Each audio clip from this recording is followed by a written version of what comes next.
प्रियव्रत तान पादो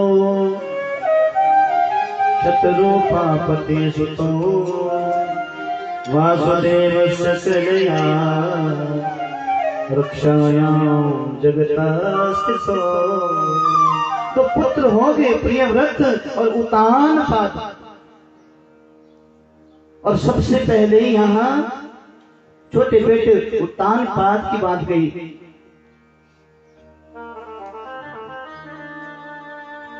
जाय उतान पादस्य सुरुचि सुरुचिस्तयो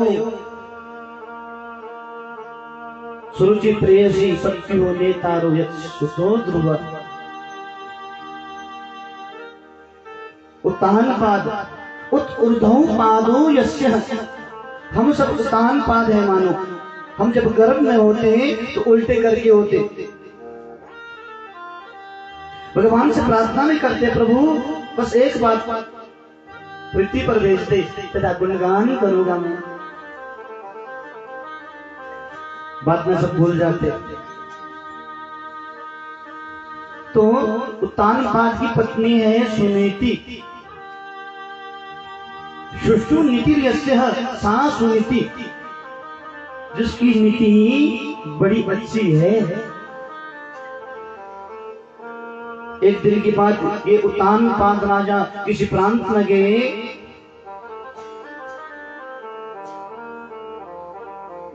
तो एक कन्या से प्रेम हो गया, अपने घर में लाया। इसका नाम था सुरुचि। क्या नाम था? सुरुचि। जिसकी रुचियां प्रबल है वो है सुरुचि। उतान पाद राजा आए, सुरुचि के साथ घर में आए। और जैसे ही सुनीति को घर में देखा इस सुरुचि ने और कहने लगी ये कौन है? उतान पाद ने कहा ये भी हमारी पत्नी ही है। या ये घर में रहेगी या मैं घर में रहूंगी। देखो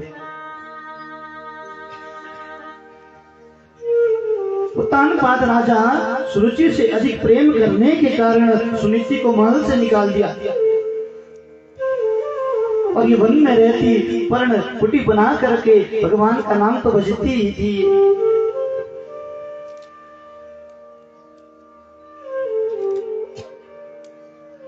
जैसे भगवान राम रख दे बस वैसे रह लूंगी मैं, कोई बात नहीं।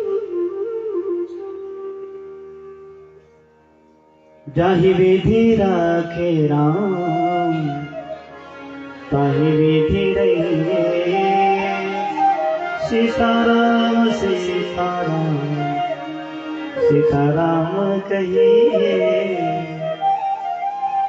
जैसे भगवान रख दे बस वैसे रह लूंगी मैं। और ये सुरुचि भी उतान पाद राजा के साथ प्रेम से रहने लगी।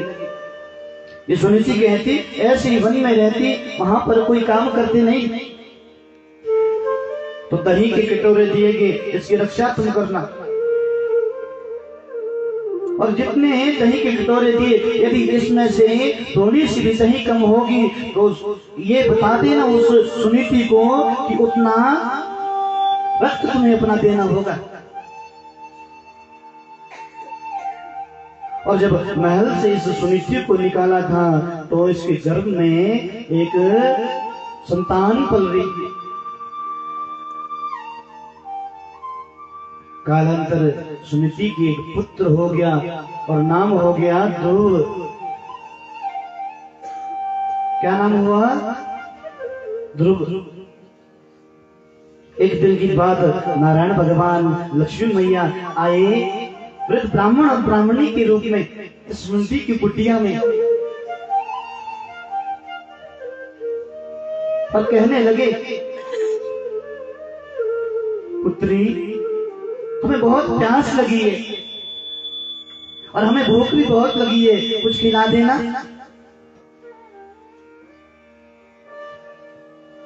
सुनीति ने देखा कुछ बना तो नहीं, लेकिन ब्राह्मण ने कहा ये दही के कटोरे तो है पास में,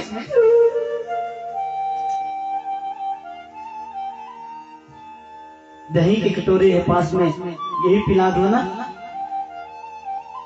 सुनीति कहती ये तो रानी सुरुचि की दही के कटोरे हैं और उसने कहा यदि इससे जितनी दही कम हो जाएगी उतना तुम्हारा रक्त तुमसे लिया जाएगा। सुंदरी ने कहा कोई बात नहीं, दही का वो कटोरा उस ब्राह्मण के हाथ में दिया। उन्होंने दही का पान तो किया और कहा सुनिश्चि से भगवान का भजन तुम करना, और तुम चाहती क्या हो?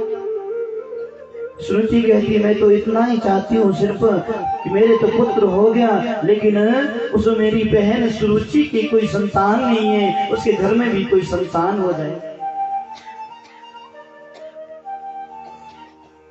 और कालांतर इस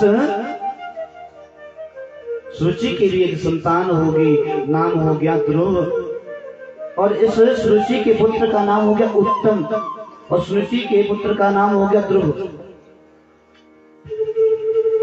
अब सब जाते जैसे बच्चे खेलने क्रीड़ा करने के लिए, वैसे ही दोनों एक दिन क्रीड़ा करने के लिए गए तो आपस में मित्रता होगी, मित्रता आपस में होगी।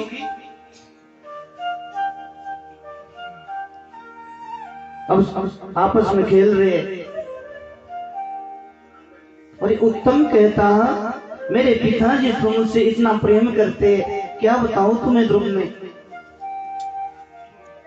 और तुम्हारे पिता भी तुमसे प्रेम करते होगे ना, और तुम्हारे पिता है कौन? तुमने अपने पिता के बारे में कभी बताया नहीं।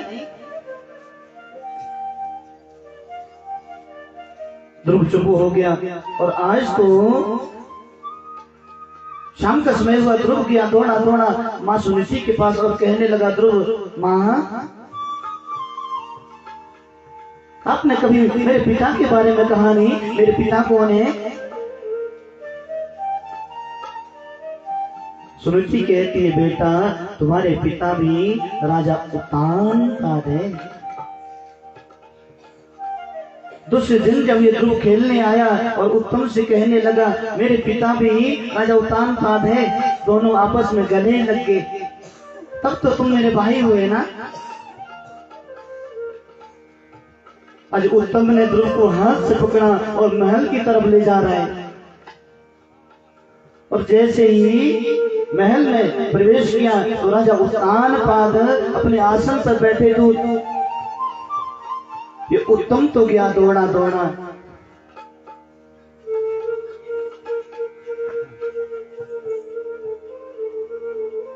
दौड़ा दौड़ा गया और अपने पिता की गोद में बैठ गया। ध्रुव भी गया और मेरे भी पिता है ये, और मैं भी अपने पिता की गोद में बैठूंगा। दौड़ा दौड़ा ये गया था और पिता की गोद में बैठ ही रहा था कि इसकी माता सुरुचि ने हाथ से पकड़ दिया। क्यों रे? बालो वशिवत नात्मानं अन्य श्री गर्भ संवृतम नूनं वेद भवान्यस्य दुर्लभे अर्थे मनोरथ। तुम्हारा ये मनोरथ दुर्लभ है, जो तुम चाहते हो ये तुम्हारी मनोकामना कभी पूरी नहीं हो सकती। क्यों? अन्य स्त्री गर्भ संवृतम, तुमने किसी और स्त्री के गर्भ से जन्म लिया, और यदि तुम अपने पिता की गोद में बैठना चाहते हो तो तपसा आराध्य पुरुषम तस्यैवानो ग्रहेण मे गर्भे त्वं साध्यात्मानं यदिच्छसि निपासनं। यदि तुम राजा की गोद में बैठना चाहते, अपने पिता की गोद में बैठना चाहते हो तो तपसा, सबसे पहले भगवान की तपस्या करो, भगवान की आराधना करो, और यदि भगवान तुम्हारी तपस्या से खुश हो जाए तो भगवान से मांगना जब मेरा दूसरा जन्म हो तो मैं महासुरुचि के गर्भ से जन्म लूं, तब तुम अपने पिता की गोद में बैठने के अधिकारी हो, अन्यथा तुम अपने पिता की गोद में बैठ नहीं सकते। वहां से पकड़ा और दूर फेंक के ध्रुव को, ध्रुव के नेत्रों से अश्रुधार बहती है। क्यों माँ, मेरे पिता नहीं है ये, मैं भी अपने पिता की गोद में बैठना चाहता हूँ माँ। दौड़ा दौड़ा गया ये ध्रुव अपनी माँ सुरुचि के पास।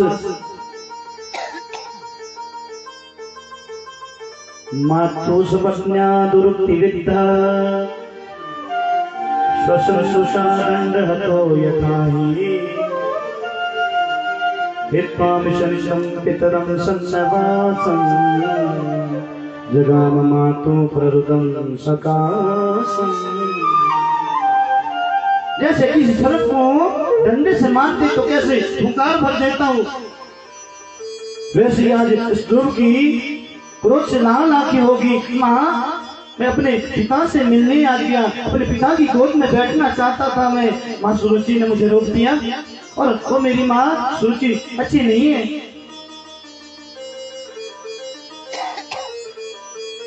वो मेरी माँ सुरुचि अच्छी नहीं है।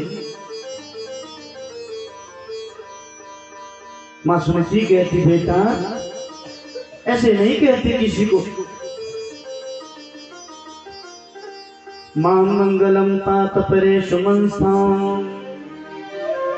भुंक्ते जनो वा पर दुख दस्तसा सत्यम सुरुच्या भेदं भवामि यद्दुर्भगाया उदरे गृहीता। किसी के बारे में बुरा सोचते नहीं बेटा, और तुम्हारी माता सुरुचि ने ठीक ही तो कहा, तुमने मेरे गर्भ से जन्म लिया, ये तुम्हारा दुर्भाग्य है। माँ, मैं भी अपने पिता की गोद में बैठना चाहता हूँ ना माँ। माँ सुरुचि कहती, ध्रुव संसार के पिताओं की गोद में बैठना क्या, यदि बैठना है तो उस परम पिता परमात्मा की गोद में बैठो। माँ, वो कौन है? मैं भी उन्हें जानना चाहता हूँ उन्हें। माँ सुरुचि कहती, अधिक तो क्या कहूँ मैं, लेकिन मैंने इतना सुना है कि हजारों वर्षों तक जब ऋषि मुनि तपस्या करते तब जाकर उनकी एक झांकी मिलती है। माँ, मैं भी तपस्या करना चाहता हूँ। माँ सुरुचि ने कहा, जाओ तुम भी और तपस्या करो। माँ सुनीति ने मन में तो सोचा, ये बच्चा है, जाएगा वन में और शाम को वापस आ जाएगा। लेकिन ध्रुव के मन में ग्लानि होगी, और सत्य निष्ठा भगवान के प्रति बाल हट ध्रुव वन की तरफ जा रहा है। शाम का समय हुआ तो माँ सुनीति देखती, मेरा पुत्र कब आ रहा है। जिस मार्ग से वो गया तो उस मार्ग की तरफ देखती है सुनीति, और कहती, मैंने अच्छा नहीं किया, उस ध्रुव को अकेला रख दिया वन में। कहाँ होगा वो मेरा पुत्र। ध्रुव जी तो वन में पहुंचे, और नारायण भगवान ने नारद जी को रखा, जाओ और बालक है, अभी ये मान भी जाएगा, ये इसे घर वापस रख दो। नारद जी आए, और आपका कैमरा सीधा इधर, कोई आ रहा, कोई जा रहा, कोई बैठ रहा, कोई उठ रहा, आपको तो कथा सुननी है बस। गोविंद भगवान की, बांके बिहारी लाल की। और थोड़ा जरा धीरे से जयकार लगाओ। बांके बिहारी लाल की, वृंदावन बिहारी लाल की। ध्रुव तो वन में पहुंचा और नारद जी आ गए। जैसे ध्रुव जी ने नारद जी को दूर से देखा, ध्रुव दौड़ा दौड़ा गया, नारद जी के चरणों में प्रणाम किया। नारद जी, आपको प्रणाम करता हूं मैं। नारद जी ने मन में विचार किया, ओहो, ये बालक तो मुझे जानता है। नारद जी कहने लगे, कैसे जानते हो तुम मुझे? ध्रुव कहता, मेरी माँ सुनीति आपके बारे में चर्चा करती है, आप तो भगवान के परम भक्त है। नारद जी कहते, ध्रुव नाधुनाप्यमानं ते सम्मानं वापि पुत्रक लक्ष्याम कुमारस्य सत्सस्य प्रेरणादिषु। क्यों आए तुम जंगल में? और ध्रुव कहता अपने पिता की गोद में बैठना है मुझे, और मेरी माता ने मेरा अपमान किया। तो नारद जी कहते हैं नादुनाप्यम मानम ते सम्मानम वापि पुत्र का पालक होता, मान अपमान उसके लिए बराबर है। और कोई उसका अपमान करे, कोई उसका मान बढ़ा दे, उसको अधिक दुखी होना नहीं चाहिए। और तुम्हारे ये बचपन के दिन जो तुम्हारा लक्ष्य है पूरा नहीं हो सकता। मुनय पदवीं यस्य निसंगेनो जन्मनि।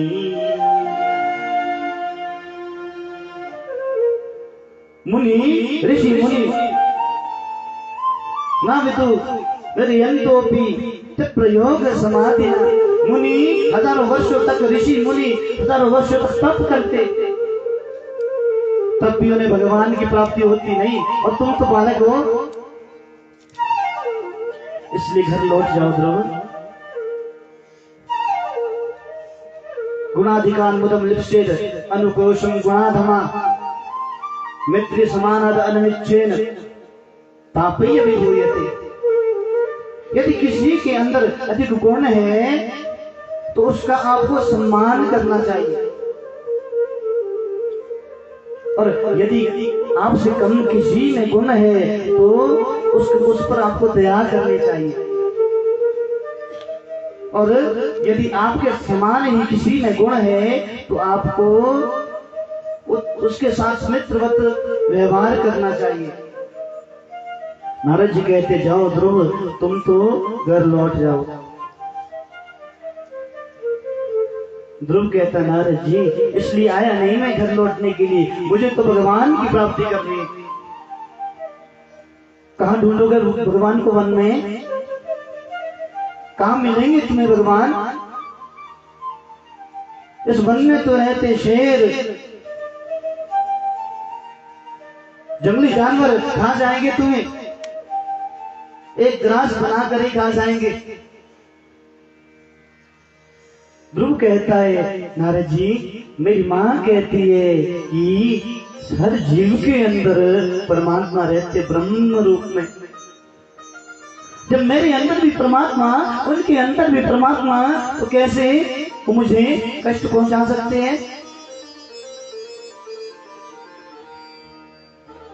नारद जी कहते अच्छा ध्रुव, तो ये तुम बताओ तुम खाओगे क्या यहाँ पर? भूखे रह जाओगे? ध्रुव जी कहते हैं जब दांत नहीं तो दूध दियो,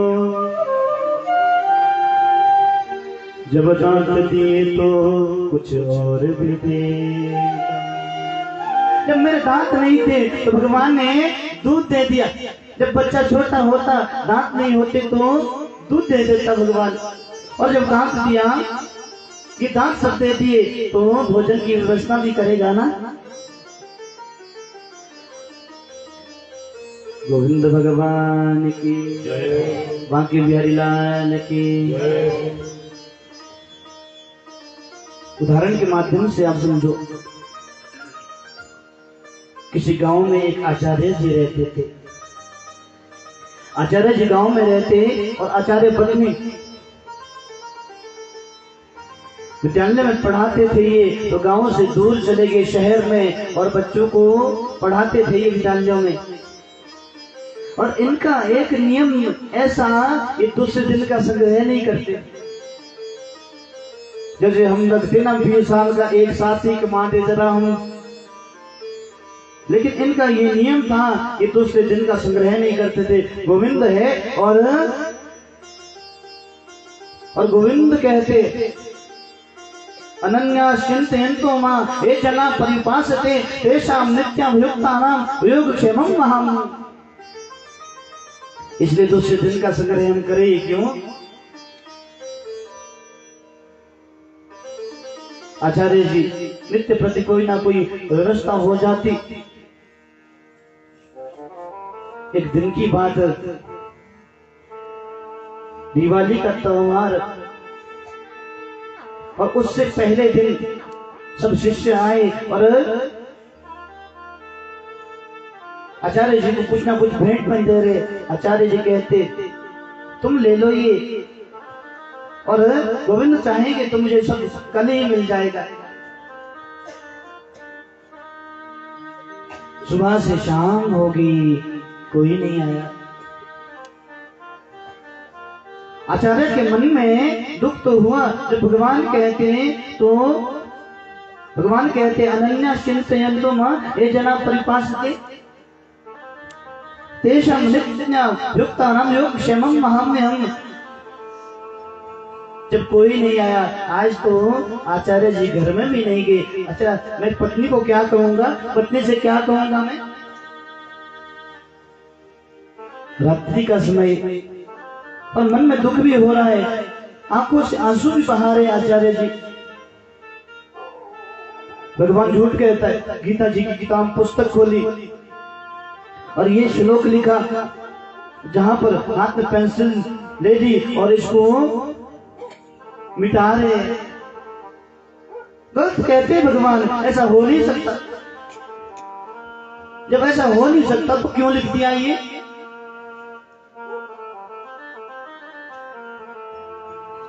रात्रि भर चिंतन करते रहे और सुबह का समय हुआ, 4-5 बजे थे। क्रोध आ गया और स्याही, काली स्याही ले ली और श्लोक को मिटा दिया।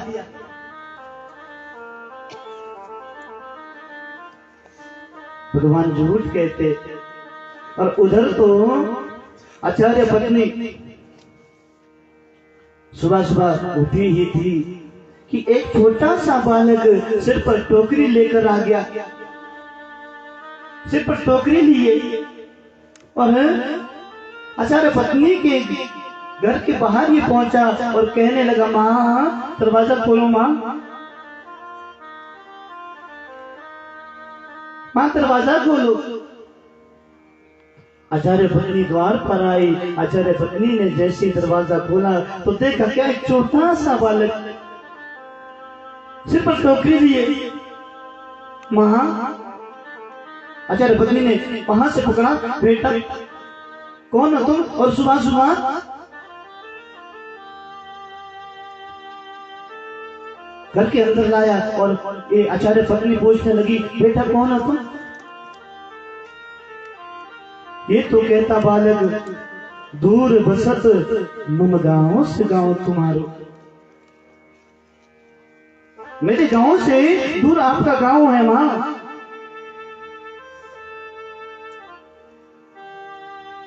आचार्य पत्नी कहने लगी, ये तो ठीक है, लेकिन तुम्हारे मुख में ये स्याही, ये काला किसने तुम्हारा काला मुंह कर दिया? और तुम्हारे शरीर पर ये पीटने के निशान? ये बालक कहता, मां दूर बसत मम गांव से गांव तुम्हारो, भूखे रहे एक दिन गुरु, शिष्य पे सब रोष उतारो, साटी निमारी महादुख दीनो, मुख कर दीनो थारो।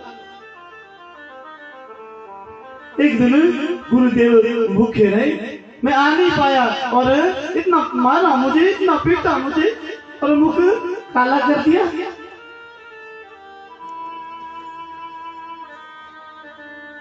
आचार्य पत्नी ने अपने हाथ से उस बालक के मुख में जो लगी स्याही थी वो हटाई,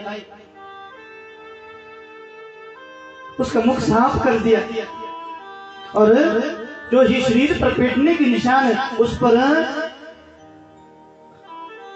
दवाई लगा दी। बेटा बुरा मत मानना तुम।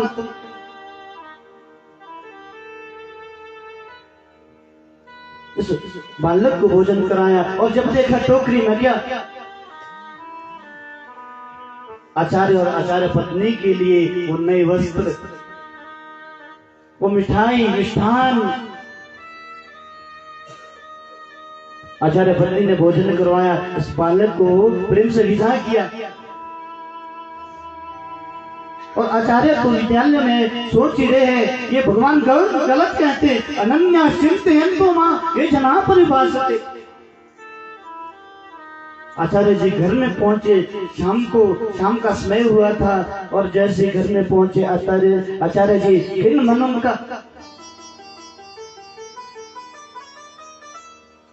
अपने कक्ष में बैठी आचार्य पत्नी आई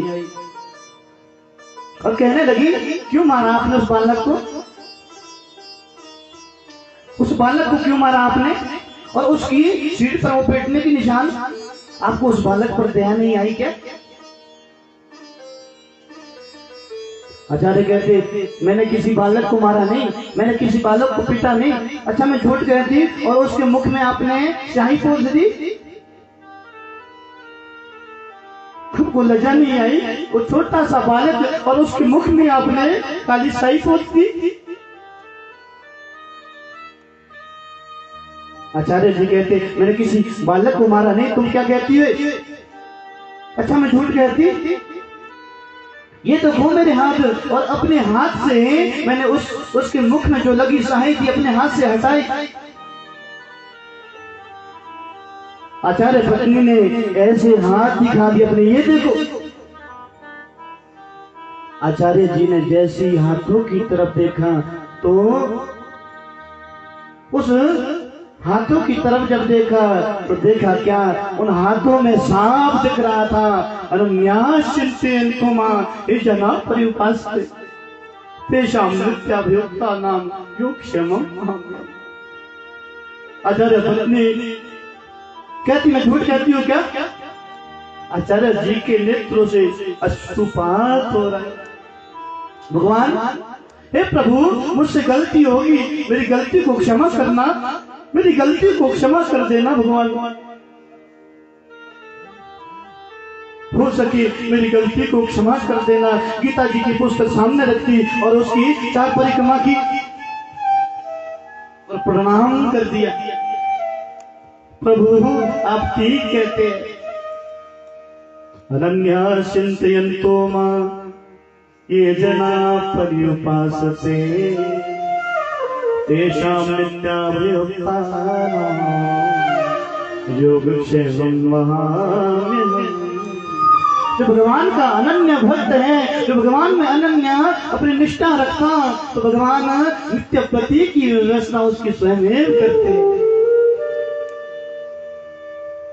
ध्रुव जी कहते, नारद जी, जब दांत नहीं तो दूध दियो, जब दांत दिए तो कुछ और भी दे। जब दांत दिए तो कुछ भोजन की व्यवस्था भी करेगा। वो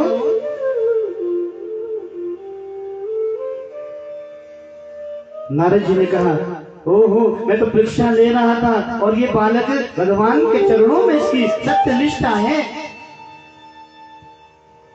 नारद जी ने कहा, बेटा, मंत्र दे दिया, इस मंत्र का जप करना। तो जो मंत्र नारद जी को संतोष से मिला, वो मंत्र आज नारद जी ने ध्रुव को दे दिया। ओम नमो भगवते तुभ्यं वासुदेवाय धीमहि प्रद्युम्नाय अनिरुद्धाय नमः संकर्षणाय च। ओम नमो भगवते वासुदेवाय, इस मंत्र का जाप करना बेटा तुम। पुण्यम मधुवनम यत्र, जहां पर मधुवन तुम जाना, वृंदावन में सानिध्यम नित्यदा हरे, वहां पर भगवान के सानिध्य में इस मंत्र का जप करना तुम। ध्रुव जी मधुवन में पहुंचे और जो गुरु के द्वारा वो गुरु मंत्र मिला, उसका जप करने बैठ गए, समाधिस्थ तो हो गए। गोविंद भगवान की जय। आओ हम भी ध्रुव जी के साथ कुछ समय मंत्र का जप करें। ओम नमो भगवते वासुदेवाय, ओम नमो भगवते वासुदेवाय,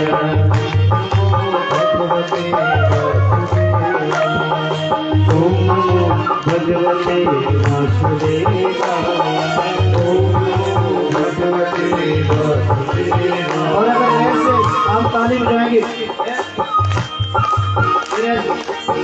भगवान आने वाले नहीं है, उठाओ जरा भाव से यार। भगवते ओम नमो भगवते वासुदेवाय। वासुदेवाय नंद नंदनाय, वासुदेवाय नंद नंदनाय, वासुदेवाय नंद नंदनाय, वासुदेवाय भाव से भगवते वासुदेवाय। भगवते वासुदेवाय। भाव से गोविंद भगवान की हो।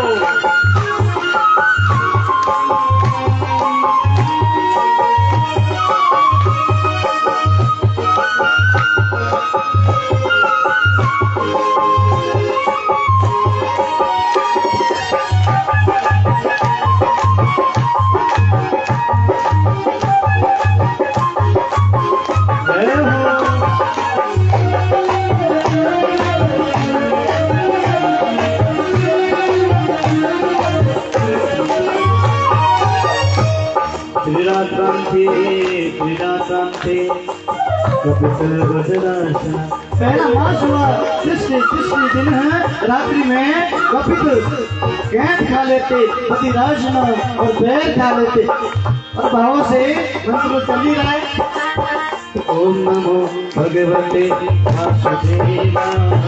ओम नमो भगवते वासुदेवाय। ओम नमो भगवते वासुदेवाय। ओम नमो भगवते वासुदेवाय। वासुदेवाय नंद नंदनाय, वासुदेवाय वासुदेवाय नंद नंदनाय, वासुदेवाय नंद नंदनाय।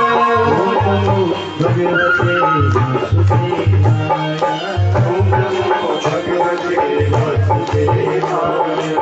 तो समाज प्रारंभ हो गया, और अब तो छठे दिन पत्तादि भी दिन के खाते पत्ते खा लेते ध्रुव जी, और भगवान का नाम तो चल ही रहा है। ओम नमो भगवते वासुदेवाय। ओम नमो भगवते वासुदेवाय। ओम नमो भगवते वासुदेवाय। ओम नमो भगवते वासुदेवाय। वासुदेवाय वासुदेवाय नंदनंदनाय। वासुदेवाय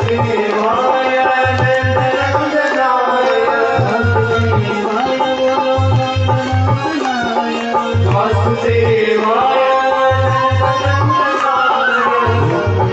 भगवते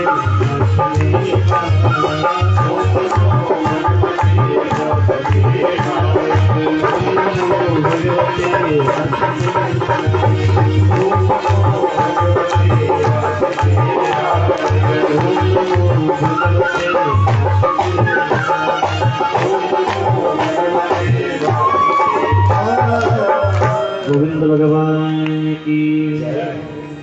तीसरे मास में ये ध्रुव जी जल ग्रहण करते, चौथा मास हो गया, और अब तो 12वें दिन केवल मात्र वायु को ग्रहण करते। पंचमय मास मनु प्राप्ति जित श्वासो निपत्मज। और अब 5वां मास जैसे ही हो गया तो श्वास को जीत लिया। ध्यान ब्रह्म पदे केन तस्तो स्थानो रिवाचन। श्वास को जीत लिया।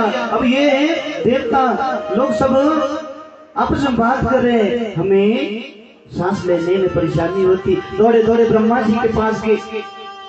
ब्रह्मा जी कहते, मुझसे क्या पूछते, मेरी अपनी ये हालत है।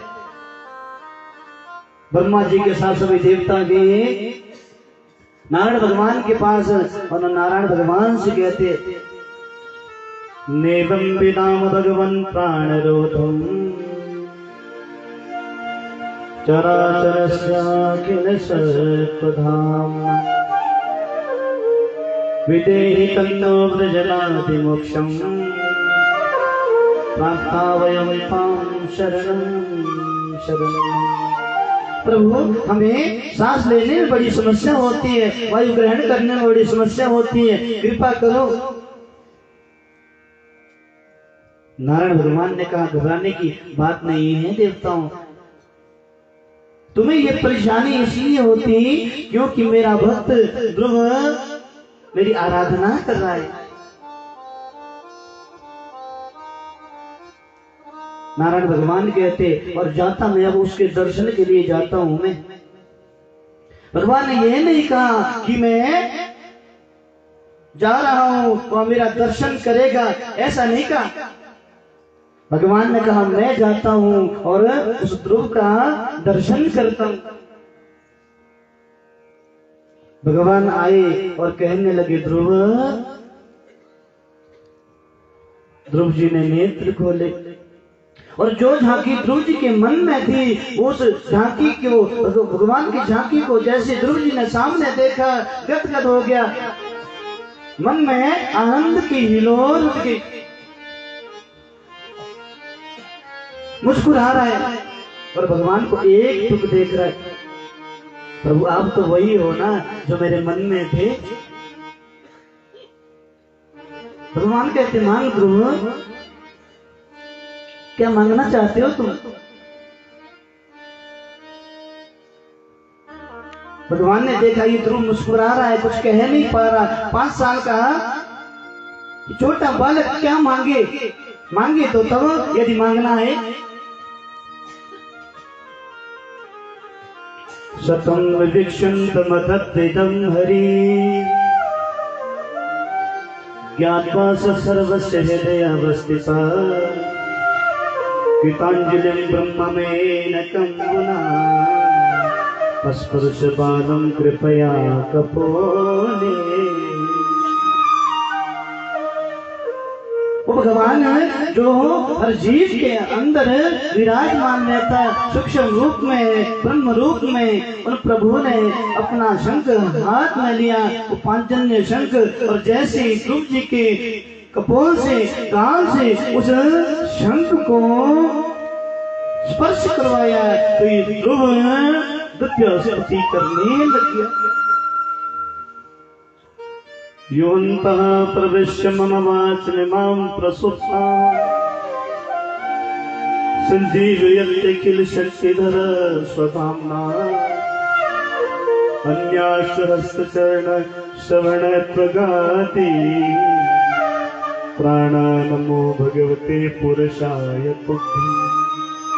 प्रभु मैं धन्य हो गया, आज आपने मेरी सोई हुई इस वाणी को जगा दिया।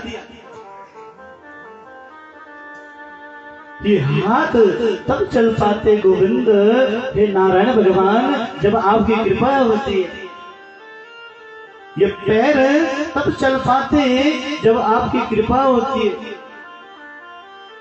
आप तो सभी जीव के अंदर और बाहर किसी ना किसी रूप में विराजमान रहते हैं।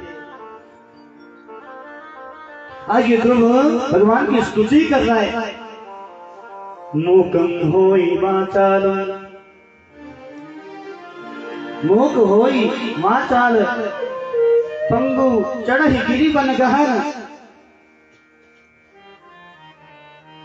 जिस पर भगवान की कृपा हो जाती वो गूंगा बोलने लगता है।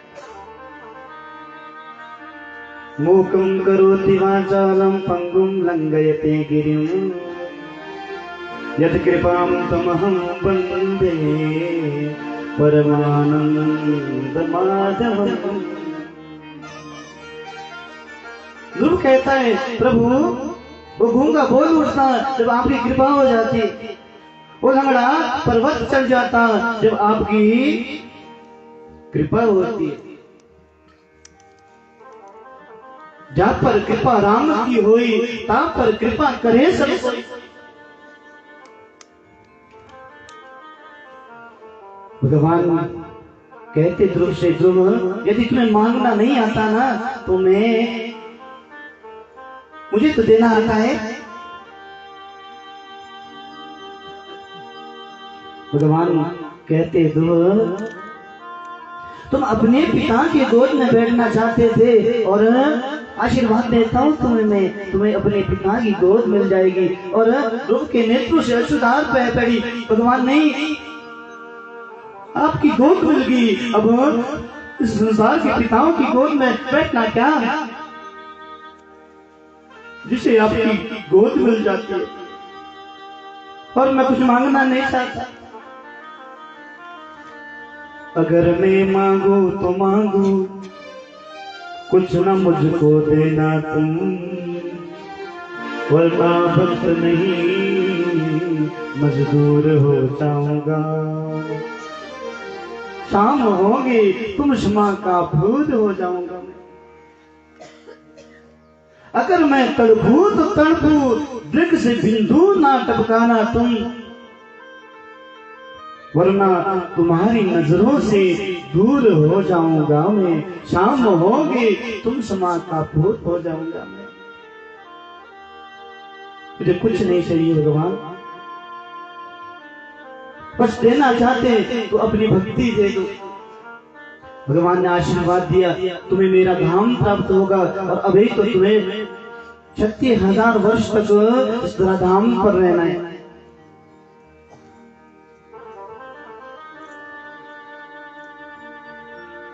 भगवान अंतर्धान हो गए। ध्रुव जी जैसे ही गए, अपने महल के बाहर पहुंचे तो उत्तानपाद राजा, माँ सुनीति और माँ सुरुचि सब खड़े। और ध्रुव जी के सबसे पहले अपनी माँ सुरुचि को प्रणाम किया। सुरुचि तो कहती, बेटा हो सके मुझे क्षमा कर देना,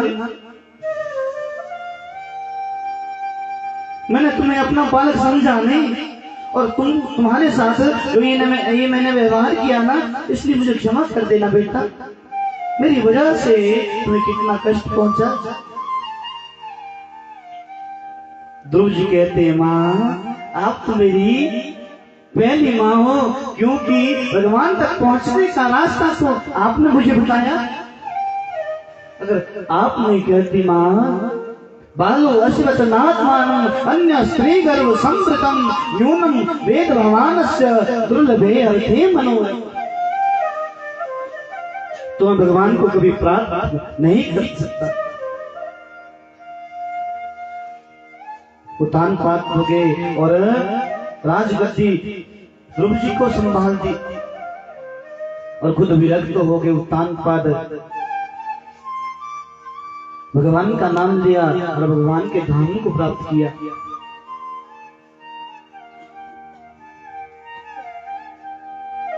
ध्रुव के भाई उत्तम, एक दिन की बात, उत्तम का यक्षों के साथ वाद विवाद हो गया, युद्ध हो गया।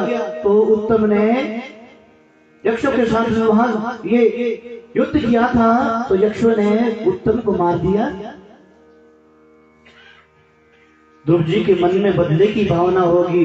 ध्रुव जी गए और उन यक्षों को मारने लगे। मनु महाराज प्रकट हुए, ध्रुव क्या करते हो तुम, ये क्या करते हो तुम, इन निर्दोष यक्षों को तुम मार रहे हो। क्यों प्रश्न होता, भगवान का ये परम भक्त ध्रुव, लेकिन इसके मन में किसी के प्रति द्वेष का भाव कैसे हो गया। तो कहते कि ध्रुव जी ने भगवान की तपस्या तो की थी, लेकिन संतों का संग नहीं किया था। यदि ध्रुव जी संतों का संग करते तो ऐसा होता नहीं।